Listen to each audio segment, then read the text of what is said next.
అందరికీ నమస్కారం. Welcome back to Manju vlogs. ఈ రోజు వ్లాగ్ వచ్చేసి బతుకమ్మ ఎన్ని రోజులు జరుపుకుంటారు, బతుకమ్మకి ఏమేమి నైవేద్యాలుగా పెడతారా అనేది ఈరోజు వ్లాగు.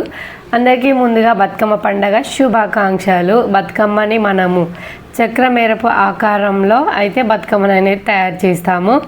ఈ బతుకమ్మ అయితే అమావాస్య నుంచి 9 రోజులు అయితే జరుపుకుంటాము ఈ బతుకమ్మ పండుగని. ఇక ఒక్కో రోజు ఒక్కొక్క తీరుగా నైవేద్యంగా పెడతాము. ఎన్ని రోజులు అలా 9 రోజులు 9 రకాల నైవేద్యాలు అయితే బతుకమ్మకైతే నైవేద్యంగా అయితే పెడతాము. ముందుగా ఏంటేంటి అనేది ఈ వీడియోలో అయితే చూద్దాము.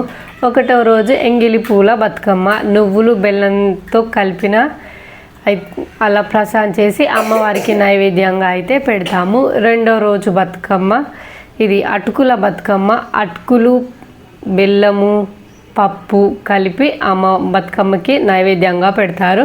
3వ రోజు బతుకమ్మ ముద్దపప్పు బతుకమ్మ, ముద్దపప్పు పాలు బెల్లంతో తయారు చేసినది అయితే అమ్మవారికి నైవేద్యంగా అయితే పెడతారు.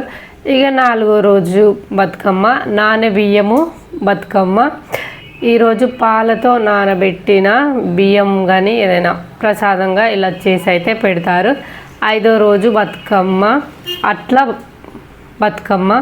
ఈరోజు అట్లు కానీ బియ్యం పిండితో చేసిన దోశలు కానీ అమ్మవారికి నైవేద్యంగా అయితే పెడతారు.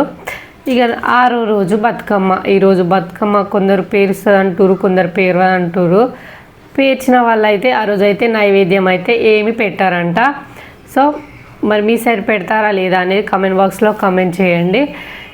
7వ రోజు బతుకమ్మ వేపకాయల బతుకమ్మ. ఈరోజు సకినాల పిండితో చేసిన మరియు వేపకాయలు అమ్మవారికి నైవేద్యంగా అయితే పెడతారంట. 8వ రోజు బతుకమ్మ వెన్నె ముద్ద బతుకమ్మ. ఈరోజు నువ్వులు వెన్న లేదా నెయ్యి బెల్లం కలిపి తయారు చేసింది అయితే అమ్మవారికి నైవేద్యంగా అయితే పెడతారంట. 9వ రోజు సద్దుల బతుకమ్మ, పెరుగు సద్ది లేదా చింతపండు పులిహోరతో తయారు చేసిన అయితే బతుకమ్మకి నైవేద్యంగా అయితే పెడతారు. ఇలా 9 రోజుల పండగకి 9 రకాల నైవేద్యాలు అయితే పెడతారు. మరి మీ సైడు ఎలా పెడతారు ఏంటిది అనేది కామెంట్ బాక్స్లో కామెంట్ చేయండి. మేమైతే 9 రోజుల బతుకమ్మను అయితే ఓన్లీ ఎంగిలి పూల బతుకమ్మ సద్దుల బతుకమ్మ మాత్రమే జరుపుకుంటాము. మేము ఫస్ట్ నుంచి వెళ్ళి 9 రోజులు అలాగే జరుపుకుంటాము. మధ్యలో ఏం సెలబ్రేషన్ అయితే ఏం చేసుకోము. 9 రోజు సద్దుల బతుకమ్మకి అయితే మేమైతే లడ్డు కానీ బియ్యంతో చేసిన లేదా రవ్వతో చేసిన లడ్డూలు కానీ అమ్మవారికి అయితే బతుకమ్మకి అయితే నైవేద్యంగా అయితే పెడతాము.